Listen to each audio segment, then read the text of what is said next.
Muy buenos días. Les damos la más cordial bienvenida a esta segunda sesión del Congreso Los nuevos retos de la educación a distancia en Iberoamérica y el aseguramiento de la calidad. Creemos que hemos sobrepasado las expectativas en cuanto a la asistencia de personas de universidades del Ecuador y de otros países, así como de asociaciones involucradas en la educación a distancia. También queremos indicar a ustedes que estamos en este momento en conexión con 5 países: México, Guatemala, Nicaragua, Colombia y Paraguay, gracias a la Red Global de Aprendizaje para el Desarrollo GDLN del Banco Mundial, que ha permitido esta conexión y que enriquecerá el diálogo a llevarse a cabo. Tengo el placer de comunicar a ustedes que los ponentes en esta segunda jornada representan una variedad muy importante y muy prominente de la educación a distancia. Estamos contando con Stamenka Uvalik-Trumpik, representante de la UNESCO, Patricia Gudiño, secretaria ejecutiva de la Organización Universitaria Interamericana, Sir John Daniels, representante del Commonwealth of Learning, y finalmente Francisco Álvarez, vicepresidente de la IESAD y docente de la UNED. La dinámica de la siguiente presentación será: las ponencias de los 4 directivos antes nombrados lo harán por un lapso de 20 minutos. A continuación, tendremos 15 minutos de enlace con las aulas virtuales para escuchar sus preguntas. Al mismo tiempo, se recogerán dentro de este auditorio las preguntas que ustedes tengan que hacer a cada una de las personas en la mesa directiva, y finalmente ellos tendrán un espacio de 5 minutos para contestarlas. Espero pues que las múltiples inquietudes que tengan ustedes sean solventadas y luego tendremos oportunidad para que ellas puedan ser ampliadas con un grupo tan selecto de ponentes como el que me acompaña esta mañana. En primer lugar, vamos a tener la intervención de Stamenka Uvalik-Trumpik. Ella es jefe de la sección para la reforma, innovación y control de calidad en enseñanza superior de la UNESCO, secretaria general y presidenta de la Asociación de Universidades de la Antigua Yugoslavia, responsable en la redacción en el 97 del Convenio de Lisboa de reconocimiento de títulos en la región europea, así como de la creación en el 94 de la Red Conjunta de Consejos de Europa y la UNESCO denominada ENIC. También es secretaria del Comité Intergubernamental para la Convención del Mediterráneo sobre la convalidación de títulos, entre otras dignidades. Bienvenida, Stamenka. Okay, yes. Good morning. Let me say again how happy I am to be at this important conference and thank Rector Romero for inviting me here. I first met him in Tanzania at the conference in Dar es Salaam and was very impressed by his enthusiasm, first of all, which we have witnessed here as well, but also with his engagement with different issues of higher education that are globally quite important. So I'm delighted to be here and thank you again. My presentation today is entitled and focuses on why does quality matter for distance education, e-learning and online courses. In my presentation, I will first start with the overview of global trends in higher education and policy issues that they raise. I will then speak of some of UNESCO's responses to these challenges and then end by conclusions how we can go forward. Now, technology. So, one of the key factors that are determining higher education globally today is massification or mass higher education globally, and figures demonstrate that there are burgeoning student enrollments Latest statistical data, according to the latest statistical data, there are some 132 million students studying in tertiary education globally, and China and India had doubled their enrollments in the past 10 years, China being the leading higher education system in the world with some 23 million students, leading more massive than the United States. Parallel to this trend is the declining budgets from the governments and from the public sector for higher education, which is also an issue, a policy issue. And some examples, some data demonstrate that, for instance, in Africa, public expenditure per student went down from $6,300 in 1980 to $1,241 in 95. So these are figures that are that indicate these developments. However, with this trend to massification, OECD figures demonstrate that developed countries have age participation rates in higher education from 40 to 50%, with a view to development and for becoming part of the knowledge society. Unfortunately, in developing countries, and especially in some countries in Africa, these APRs are below 5%, so this is where UNESCO engages to help promote access to higher education. I understand that here in Ecuador, the figures are higher than 10%, so this is a good way to go. Now, another global trend is diversification as a response to this massification of higher education and tendency to enrollments. There is a diversification of higher education provision, alternative providers that would respond to unmet demands by this quest for higher education. This diversification of institutions and funding come in different forms. Private higher education, for instance, has become a global trend and even a global revolution, and it is the fastest growing subsector of higher education. While in Europe, these trends are not so visible because only 10% of students enroll in private higher education. In other parts of the world, especially in Asia and the Pacific, you have 80% enrollments in private higher education in some countries like Japan, South Korea, Philippines, but with a strong regulation by the state. So the state is still regulating, but private higher education is growing. This is happening in Africa as well, but also here in Latin America, and we are here at an institution that is a mixture of public and private, so this is growing. Also, there is a great growth in open and distance learning. In parallel with this, there is a growth also of private distance education institutions. And there's some new examples, like the example of Symbiosis in India. Now, the growth of distance higher education, these are slides borrowed from the Commonwealth of Learning. In 1988, there were only 10 open universities around the world in Commonwealth countries. Well, in 2005, there were more than 20, and 10 in India alone. This new initiative that was launched in India a few weeks ago, at the beginning of April, there is this tendency to create an initiative to create a consortium of private open and distance learning institutions, which raises some issues with the government, with policy issues, because there is a feeling that there is a tension between the private providers of distance education and the Distance Education Council of India and the UGC, the University Grants Commission of India.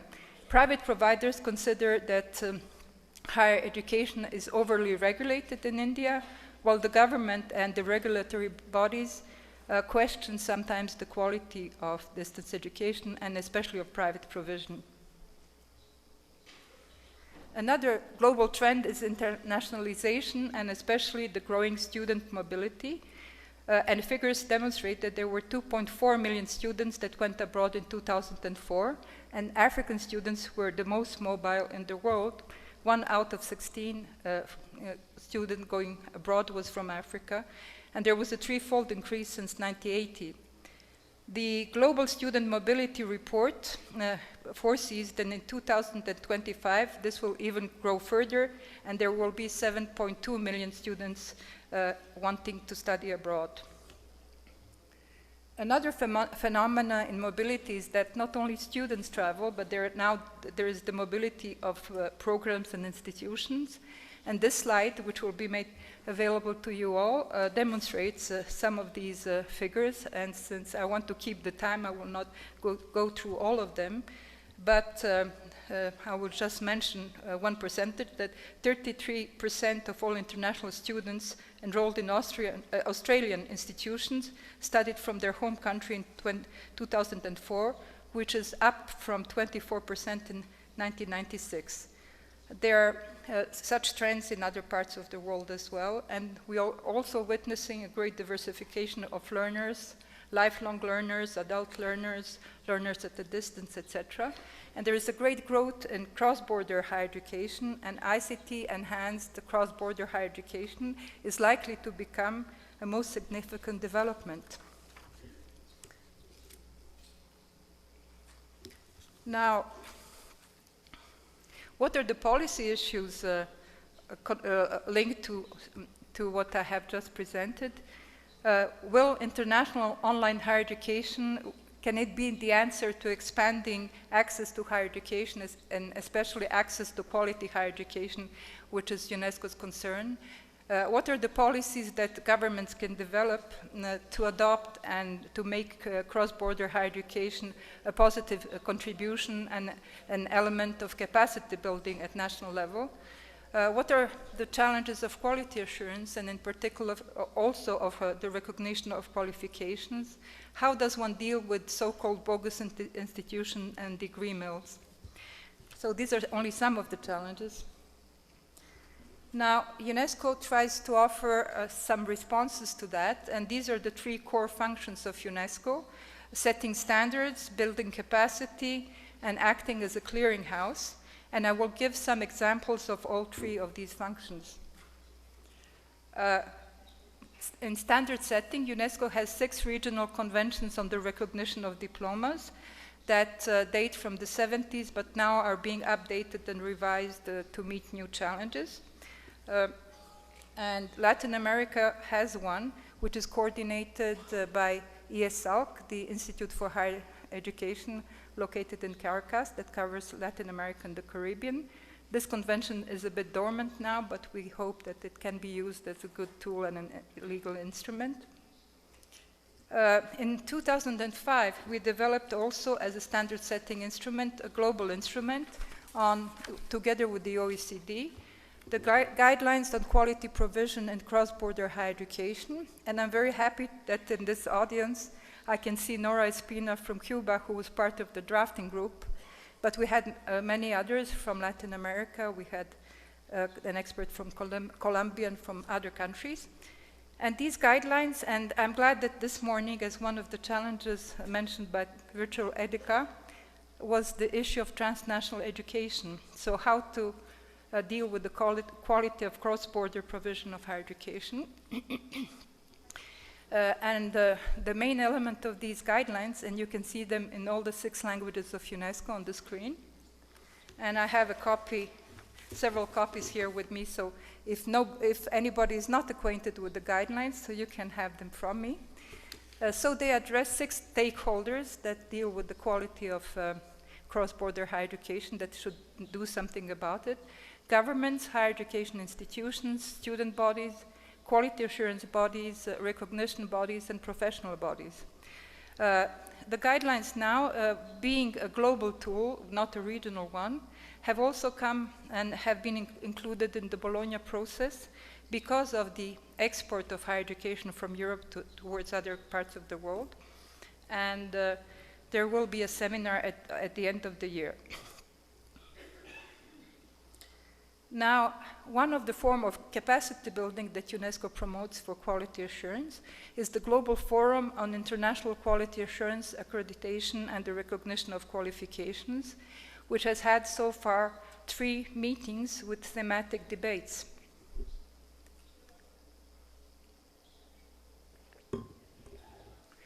The first one focused on higher education and globalization. The second one promoted capacity building, and the theme was widening access to quality higher education.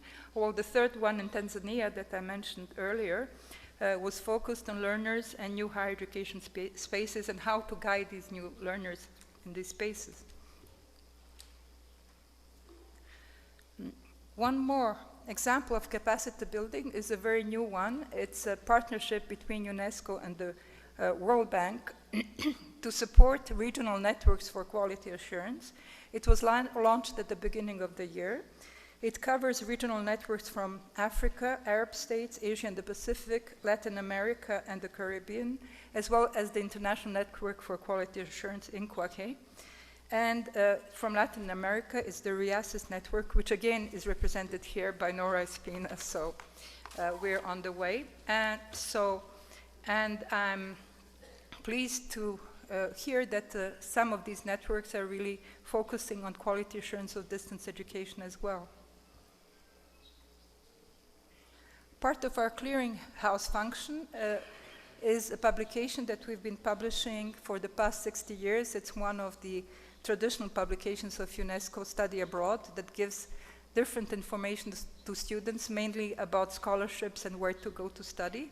But in our latest editions, we have also included more information about open and distance learning, directories and listings of these. We have also tried to develop tools for students and how to guide them in this new higher education world, which is so dynamic and has so many providers, some of which of very low quality. So we have included that. And the last edition for 2006 and 2007 has also included information on bogus institutions. Now, to come to the topic that has been much discussed in the opening session this morning, open educational resources.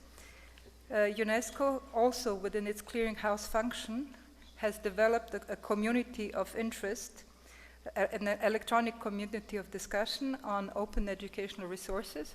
And let me just mention, perhaps you're not aware, that the term open educational resources was coined by UNESCO in 2002 at the conference in Paris.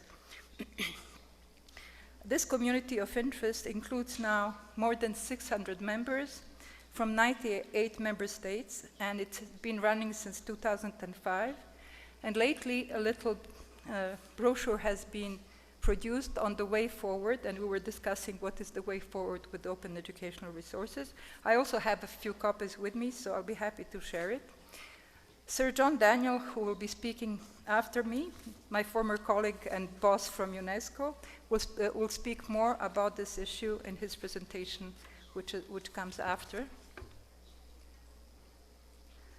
However, what was interesting is that in this discussion forum and in the priorities that came out of it, one of the 4 highest priorities was what is the quality assurance of open educational resources. Is it something that is necessary and realistic?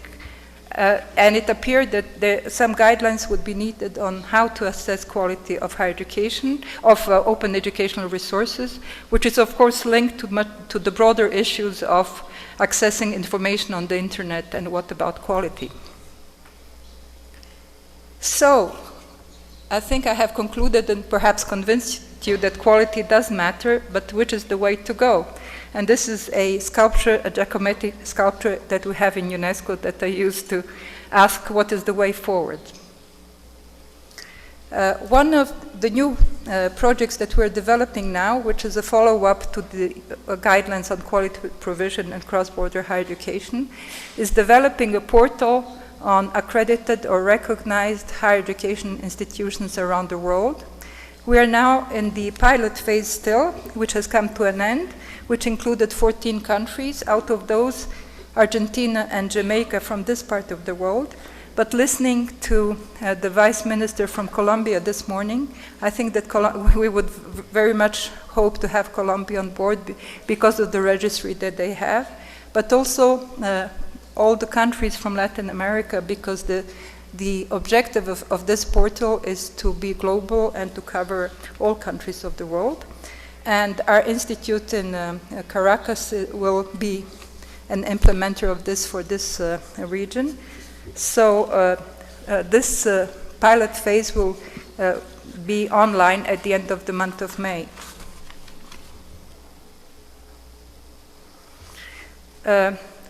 However, for many of our member states, the challenge of quality assurance in distance education and e-learning remains high on the agenda, and we are persistently being asked to do something about it. Can UNESCO develop guidelines? How can we assess whether distance education is of quality?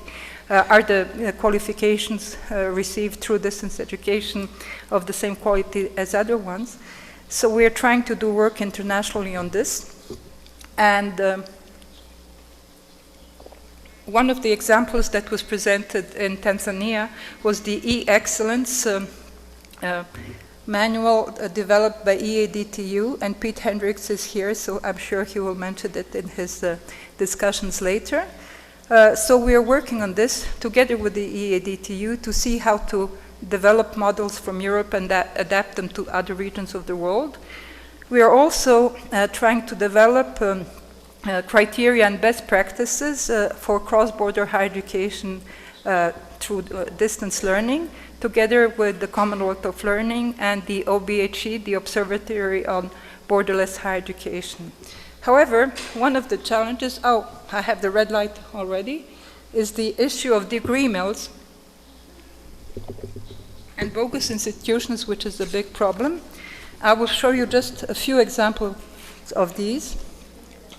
For instance, this is a diploma that says accredited by UNESCO. UNESCO does not accredit diplomas, so this is just a misuse of UNESCO's name. Another one is, which I like in particular, is if you want to check, it's accredited by UNESCO, but if you want to check, please call this number, which is the number of my director in the Division of Higher Education. So everybody hopes that nobody will make this phone call. So there are other ones, member of UNESCO, listed with UNESCO, hosting a UNESCO chair, and since there are UNESCO chairs represented here, this is the way it can be misused as well. Saying that they respect UNESCO instruments and so on. So this one is also interesting. It's called International Commission on Distance Education, which does not exist, but it gives the picture of the UNESCO Hall and the UN. So to deal with this issue, we're developing criteria for effective international practice with CHIA, which is the Council on Higher Education Accreditation in the United States. And we're also working with the Commonwealth of Learning to deal with this. So is this music for me, or is it to hurry up, or is it? No, it's somebody's. Anyway, so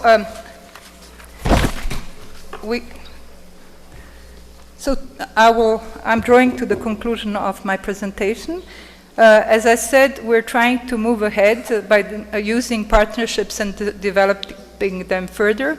One of them is the one that we have signed with the Commonwealth of Learning, a new work plan in 2007 that covers 19 joint projects. One of the products of this cooperation is a guide to GATS, the General Agreement on Trade and Services, and there was talk about trade and services in education this morning and the commodification of higher education. So all these publications are accessible on the internet. I don't have them with me. Another one is working together on the small states which have specific issues and needs and policy considerations in higher education. And Sir John will present the call initiative of the Virtual University of Small States of the Commonwealth. But UNESCO is also developing a network of quality assurance for small states. So that's another example. And last but not least is, you may have known that in 1998, UNESCO had its World Conference on Higher Education that set the agenda for reforms worldwide. Now, 10 or 11 years later, we're coming back to take stock of the developments, but also to see which is the way forward. And is higher education today a driver for sustainable development, both at national level and internationally? Does it induce change? What are the most significant trends, etc.? How are learners and learning changing? And I think we've had many examples at this conference, and we will see some more. And finally, what are the new challenges for quality? The conference will be held in Paris from 6 to 8 July. We hope to see as many of you as possible there. There will be regional events to prepare this conference, and one is coming up very soon in Colombia, organized by ESALC. It's in June, from the 4th to the 6th of June, in Cartagena de los Rios, and so that will be an important input to the global event in July 2009. So with this, I want to thank you. The red light is really looking at me very critically, and to thank you for this opportunity, and looking forward to talking to you later. Thank you.